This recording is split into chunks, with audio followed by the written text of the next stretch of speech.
சித்திரை பௌர்ணமி 2026 இந்த நாளின் ரகசியம் செய்ய வேண்டியவை மற்றும் பலன்கள். சித்திரை மாத பௌர்ணமி நாளில் செய்யும் ஒரு சிறிய விஷயம் கூட உங்கள் வாழ்க்கையை மாற்றும் என்று சொன்னால் நம்புவீர்களா? இந்த வீடியோவில் சித்திரை பௌர்ணமியின் முக்கியத்துவம், செய்ய வேண்டியவை, தவிர்க்க வேண்டியவை எல்லாம் முழுமையாக பார்க்கலாம். சித்திரை பௌர்ணமி என்றால் என்ன? சித்திரை மாதத்தில் வரும் பௌர்ணமி தான் சித்திரை பௌர்ணமி.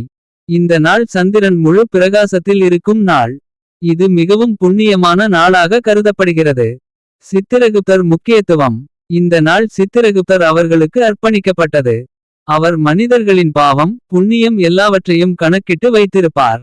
இந்த நாளில் அவரை வழிபட்டால் பாவங்கள் குறையும், வாழ்க்கையில் நல்ல மாற்றங்கள் வரும். நீராடும் முக்கியத்துவம். சித்திரை பௌர்ணமி அன்று காலையில் நதியில் அல்லது வீட்டில் நீராட வேண்டும். இதை புனித நீராடல் என்று சொல்வார்கள்.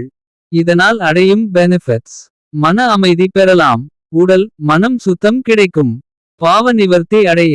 செய்ய வேண்டிய பூஜை முறைகள்: வீட்டில் எளிமையாக செய்யலாம். வீட்டை சுத்தம் செய்யுங்கள், பூஜை அறையில் தீபம் ஏற்றுங்கள், பச்சை நிற பூக்கள் வைத்து வழிபடுங்கள்.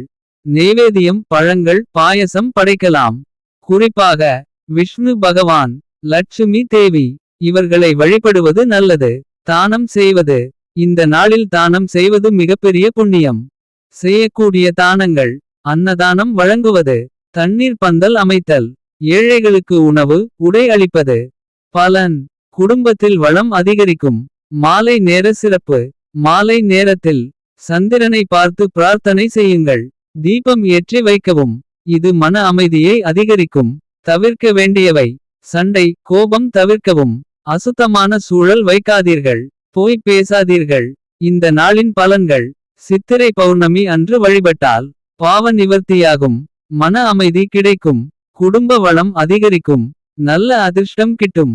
இந்த சித்திரை பௌர்ணமி நாளை தவறாமல் கடைபிடியுங்கள். இந்த வீடியோ உங்களுக்கு பிடித்திருந்தால் லைக், ஷேர் மற்றும் சப்ஸ்கிரைப் பண்ணுங்க.